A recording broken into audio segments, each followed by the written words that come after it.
Welcome to GGL news. Yemmiganur టీడీపీలో అసమ్మతి, ఇద్దరు నేతల రాజీనామా. కర్నూలు జిల్లా ఎమ్మెగినూరు తెలుగుదేశం పార్టీలో అసమ్మతి రగిలింది. స్థానిక ఎమ్మెల్యే డాక్టర్ బివి జయనాగేశ్వరరెడ్డి ఒంటెత్తు పోకడలపై అసంతృప్తి వ్యక్తం చేస్తూ మాజీ కౌన్సిలర్ దౌలత్ బి, 11వ వార్డు ఇన్ఛార్జ్ జహంగీర్ బాషా తమ పదవులతో పాటు పార్టీ ప్రాథమిక సభ్యత్వానికి రాజీనామా చేస్తున్నట్లు ప్రకటించారు. గత 15 ఏళ్లుగా పార్టీ కోసం కష్టపడుతున్నప్పటికీ తమకు సరైన గుర్తింపు ఇవ్వడం లేదని వారు ఆరోపించారు. ఇటీవల వైఎస్ఆర్ కాంగ్రెస్ పార్టీ నుంచి వచ్చిన వారికే ఎమ్మెల్యే అధిక ప్రాధాన్యత ఇస్తున్నారని జహంగీర్ బాషా విమర్శించారు.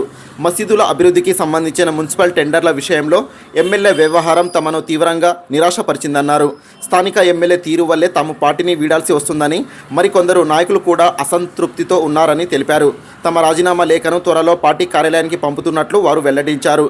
ఈ పరిణామం ఎమ్మెగినూరు రాజకీయాల్లో చర్చనీయాంశం మారింది.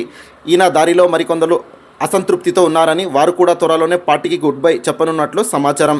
తాజా అప్డేట్స్ కొరకు జీజీఎల్ న్యూస్ను లైక్ చేయండి, షేర్ చేయండి, సబ్స్క్రైబ్ చేసుకోండి. అటు నుండి పార్టీలో కష్టపడి వాడికి డెవలప్మెంట్ అంతా చేసుకున్నాము. 2019లో కొన్ని కారణాల వల్ల జయనాగేశ్వరరెడ్డి ఓడిపోవడం జరిగింది. దాన్ని ఇప్పుడు 2019 నుంచి 2024 వరకు కష్టపడుకుంటూ ఉన్నాము. మధ్యలో వార్డ్ ఎలక్షన్లు వచ్చినప్పుడు టఫ్ ఉన్న పార్టీ కోసం కష్టపడి నిలబడి ఎదబడిచ్చిన, మా మీద కేసులు పెట్టి మా పిల్లలకి నాకు సర్జరీలు పంపించిన, కష్టపడి పార్టీ కోసం నిలబడి కొంచెం మేటితో ఓడిపోవడం జరిగింది. కానీ మా గవర్నమెంట్ వచ్చి టీడీపీ 2024 వచ్చినప్పటి నుంచి జయనాగేశ్వరరెడ్డి పాత కార్యకర్తలకి గౌరవం ఇవ్వడం లేదు. ఎన్నిసార్లు మా సమస్యలు చెప్పుకోకపోయినా పట్టించుకోడు. ఫోన్లు చేస్తే ఫోన్లు లిఫ్ట్ చేయడు, పిఏ చేస్తే పిఏ లిఫ్ట్ చేయడు, ఇంటికాడికి పోతే ఇంటికాడ రానియరు. మా ఏమైనా ఉంటే వైసీపీ నుంచి వచ్చిన వాళ్ళకి మాత్రమే పనులు చేస్తున్నారు. కానీ ఎమ్మెల్యే సారు మనం ఇంత కష్టపడినా మన లోకేష్ బాబు చెప్తూనే ఉన్నాడు, మీరు పాత కార్యకర్తలు చూసుకోండి, పాత కార్యకర్తలు కష్టపడిన వాళ్ళు గుర్తించండి, వైసీపీలో నుంచి వచ్చిన వాళ్ళకి నమ్మొద్దండి అని చెప్తున్నా. కానీ మా సార్ల మార్పు రావడం లేదు. రెండోది, మా మాటికి 2 సంవత్సరాలు ఓపిక పట్టుకునే ఉన్నాం.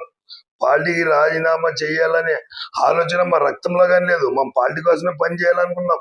కానీ జయనాగేశ్వరరెడ్డి సార్ తీరు నచ్చడం లేదు.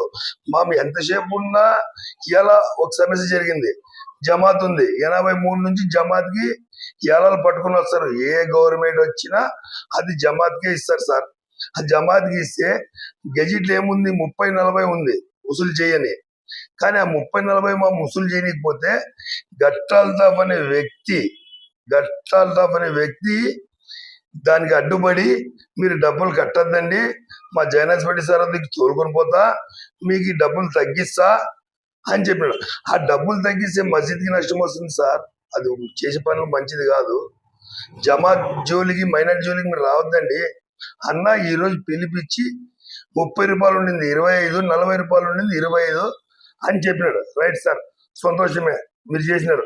మరి పప్పుల బండి అమ్మేవాడు 15కి 20 రూపాయలు కడుతున్నాడు. పప్పుల బండి అమ్మేవాడు కాయగూరల మార్కెట్లో కాయగూరలు అమ్ముకునే వాళ్ళు 15 రూపాయలు 30 రూపాయలు కడుతున్నారు. మరి వాళ్ళకి కానీ తగ్గాయండి సార్. మాం పట్టుకుంటే ఒకటే, మీరు మేము ఆర్థికంగా మా పార్టీలో ఉన్నా సార్, మేము ఆర్థికంగా నష్టపోయినాము, ఇన్ని రోజులు కష్టపడి మాకు ఏదైనా సాయం చేయి అని అడిగినా మీరు పట్టించుకోవడం లేదు.